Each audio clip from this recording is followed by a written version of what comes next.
இன்றைக்கி நம்ம மாயவர சமையலில் முட்டையை வச்சு ஒரு சுக்கா கறி எப்படி செய்யலான்னு பார்க்கலாம் வாங்க. முட்டை 4, பெரிய சைஸ் வெங்காயம் 2, தக்காளி 1ங்க. நான் வந்து கார்ன்ஃப்ளவர் மாவு எடுத்து வச்சுருக்கேங்க. ஏதாவது கார்ன்ஃப்ளவர்னால் சோள மாவு, மஞ்சத்தூள், இஞ்சி பூண்டு பேஸ்ட்டு, உப்புங்க. அடுத்து 4 மிளகா, மல்லி ஒரு 3 ஸ்பூனுங்க, மிளகு அரை ஸ்பூனு, சின்ன ஜீரகம் அரை ஸ்பூனு, சோம்பு ஒரு அரை ஸ்பூனுங்க. முதல்ல மிக்சியில் நம்ம வந்து மிளகா போட்டுருவோம். அடுத்து பார்த்திங்கனாக்கா மல்லி வச்சுருந்தோம் பார்த்திங்களா, அதையும் கொட்டிட்டு அடுத்து மிளகையும் கொட்டிடுவோம். அப்புறம் சின்ன ஜீரகம், அடுத்து சோம்பு இருந்துச்சு பார்த்திங்களா, அதையும் போட்டு நல்லா நைஸாக அரைச்சி எடுத்துருவோங்க. நல்லா நைஸாக அரைச்சதுக்கப்புறம் இதை பாருங்கள், இதேமாரி ஆகிடுச்சி. இதுக்கப்புறம் பார்த்திங்கன்னா நம்ம ஒரு பாத்திரத்தை எடுத்து அதில் முட்டையை உடச்சி ஊற்றிடுவோங்க. நம்ம எப்போதும் மட்டன் சிக்கனில் தான் நம்ம சுக்கா செஞ்சு பார்த்துருக்கோம். ஆனால் இதில் செஞ்சு சாப்பிட்டோன்னா நல்லா டேஸ்ட்டு வித்தியாசமாக நல்லாயிருக்குங்க. இந்த 4 முட்டையும் நம்ம உடச்சி ஊற்றிட்டோம் பார்த்திங்களா. இதுக்கப்புறம் இதுக்கு மட்டும் தேவையான அளவு உப்பை போட்டுருவோங்க. போட்டுட்டு இந்த நான் வந்து நம்ம நார்மலாக சாப்பிட முடியுங்களா, சோளம், மஞ்சள் கலர் சோளம், அந்த சோளத்தை வச்சு மாவு தாங்க நான் போட்டிருக்கேன். இது ஆப்ஷன் தான். நீங்கள் கடல மாவோ இல்லைன்னா பொட்டுக்கடலை பொடியை கூட போட்டு நல்லா நைஸாக பீட் பண்ணி எடுத்துக்கோங்க. நல்லா பீட் பண்ணியாச்சு. அந்த கிணத்துல கொஞ்சம் எண்ணெயை தடவிட்டு நம்ம அந்த முட்டையை உடச்சி ஊற்றுனதை ஊற்றிடுவோங்க.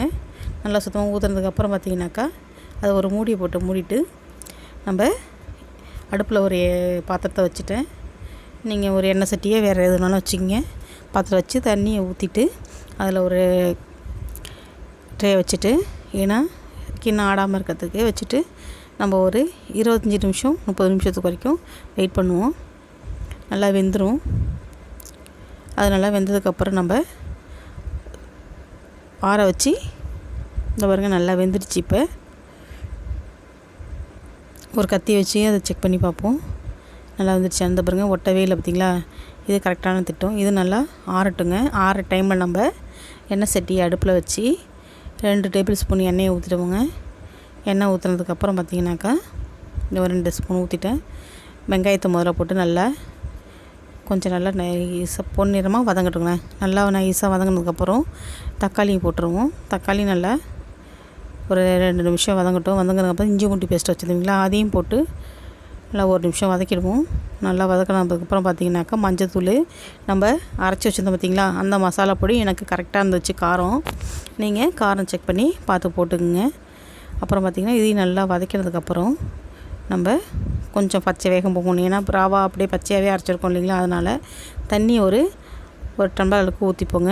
நல்லா ஒரு டம்ளர் தண்ணியை ஊற்றி இதுக்கு தேவையான அளவு மசாலாவுக்கு தேவையான அளவு உப்பையும் நம்ம போட்டு கொஞ்சம் கொதிச்சிடுச்சு. இதுக்கப்புறம் நம்ம அந்த முட்டை வச்சுருந்தோம் பார்த்திங்களா, அதை குப்பரை போட்டு எடுத்தோன்னாக்கா வந்துடும்.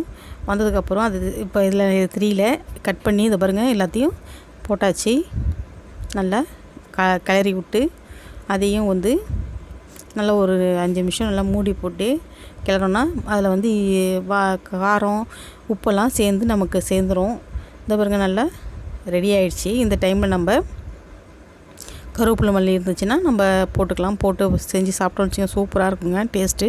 சாம்பார், ரசத்துக்கு, தயிர் சாதம் எல்லாத்துக்குமே செம்ம டேஸ்ட்டாக இருந்துச்சு. நீங்களும் செஞ்சு சாப்பிட்டு பாருங்கள்.